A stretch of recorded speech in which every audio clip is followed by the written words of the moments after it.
దివ్యవాక్యమును బాగుగా నేను ఎరిగి ఉన్నను. నీ సన్నిధిలో గాయకుడనై నేనున్నను. నీ దివ్యవాక్యమును బాగుగా నేను ఎరిగి ఉన్నను. నీ సన్నిధిలో బోధకుడనై నేనున్నను.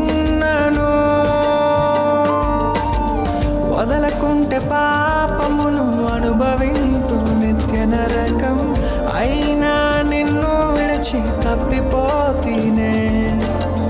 వదలకుంటే పాపమును అనుభవింతు నిత్య నరకం, అయినా నిన్ను విడిచి తప్పిపోతీనే. తిరిగొచ్చిన కుమారుడనైతిని, తిరిగొచ్చిన కుమారుడనైతిని. ప్రభువా